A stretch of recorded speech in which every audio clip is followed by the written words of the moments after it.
President-elect Donald Trump says he still has doubts that Russia is behind the hacking. He says he knows things that others in Washington don't know. And in just a day or two, we could find out as well. I know a lot about hacking, and hacking is a very hard thing to prove, so it could be somebody else. And I also know things that other people don't know, and so they cannot be sure of the situation. Like what do you know that other people don't know? You'll find out on Tuesday or Wednesday. Joining me now to discuss, CNN intelligence and security analyst Bob Baer joins us again, CNN national security analyst Juliette Kayyem, and former CIA counterterrorism officer Jeff Beatty. Jeff, I'm going to start with you. If Trump has inside information, where could he be getting it from? Well, I think it's information that he gets the same as President Obama gets. But what I think might be happening, and I hope that what is happening, is that perhaps President-elect Trump is setting up a fig leaf scenario. In other words, when you deal with somebody like Vladimir Putin, you can either deal with him with a carrot or a stick or a variant of that. And President Obama is doing the right thing. He's hitting the Russians with a stick right now. But we're about to have a transition. And Vladimir Putin has an ego, and I know Bob, who's been involved in recruiting people, as have I, understand that you have to appreciate who you're dealing with, and sometimes you have to give them a fig leaf. So if Trump is setting up a fig leaf scenario where he's not going to directly accuse Putin of the hacking, but rather give him an opportunity, give him some plausible denial, so that Putin might be able to step forward and say, well, I am going to, out of the goodness of my heart, work with the Americans to make sure that no future hacking incidents emanate from Russian territory or use Russian code. And if reporters who stick microphones in Trump's mouth force him to say stick-like things, then we don't have a good cop, bad cop. All we have is two bad cops. So I think that, we have an opportunity to get the desired outcome. Is the desired outcome to just say bad things about Putin, or is the desired outcome to change Russian behavior vis-a-vis hacking? So I think we've got the stick going on with the president, doing a great job with that, needs to be done. Let's look at a variant off the carrot with a fig leaf, and let's see if we can't get the desired outcome in a smart way, the way Bob and I would have if we were recruiting someone. But Bob, then you have Congressman Adam Schiff, who says Trump could be damaging his credibility. Here's what he said. He needs to stop talking this way. If he's going to have any credibility as president, he needs to stop talking this way. He needs to stop denigrating the intelligence community. He's going to rely on them. So what's your view on that, Bob? It is true that he is going to be relying on the intelligence community that he's publicly disagreeing with right now. That's a big problem, Pamela. He's going to get into the White House. He's going to be faced with the CIA and FBI he clearly doesn't like. He said it. He doesn't trust. I find it extraordinary that he just dismissed the FBI's version that the Russians got in the hacking, or DHS's. This is going to be a tough one for him. I know where he's coming from. I talk to people around him, and he doesn't trust the intelligence community. And when he keeps on bringing up Iraq and the weapons of mass destruction, he knows, he has his reasons. In a lot of sense, the intelligence community has been hollowed out. I think on the Russian hacking thing, the intelligence community is 100% right.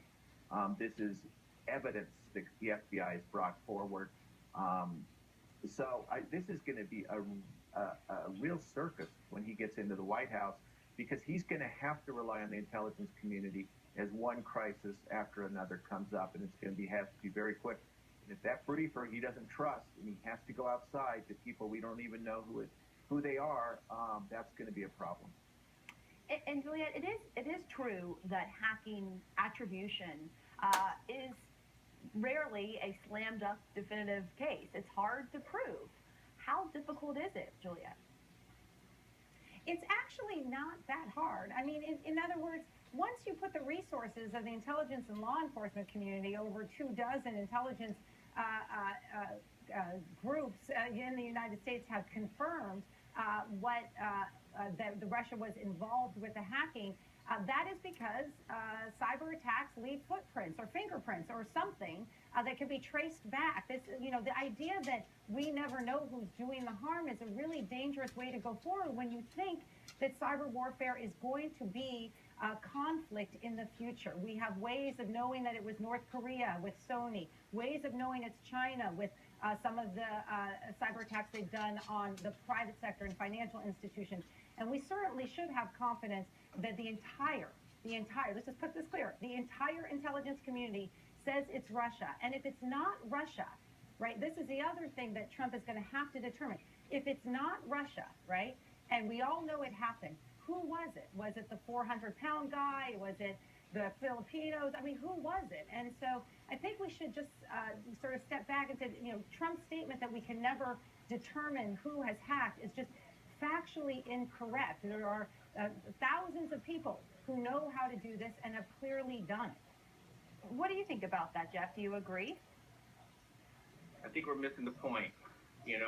Trump can say behind closed doors and can acknowledge, and I would stipulate to you here today that let's assume Russia is responsible for it. Great. Well, now, what do you want to do? Do you want to pile on and play the blame game and use the stick, or do you really, because what was Putin's reaction to that? His reaction to getting 35 diplomats expelled was to invite American diplomatic children to a New Year's Day party. It doesn't seem to be having that great an effect. But if you want to truly modify their behavior, you have to do the analysis on Putin. You have to say, what's it going to take to get to modify his behavior? And that was my point about, trying to do a fig leaf type scenario. I just don't see the value in having Trump be the second guy to be using the stick in public. I say, let's find a way to get the Russians to behave in the way we want to.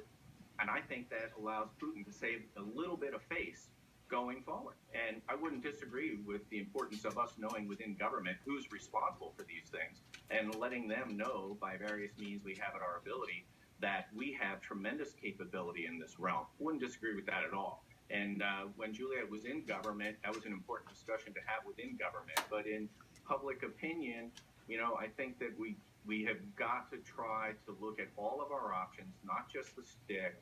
And I'm not saying we change what it is that we want out of it. We want the same things President Obama wants out of it. We don't want to see this continue in the future. But there might be just a way to be more effective in making that outcome a reality. All right. Jeff Beatty, Juliet Kayyem, Bob Baer, thank you for sharing your perspectives. Thank you. And up next, the Charleston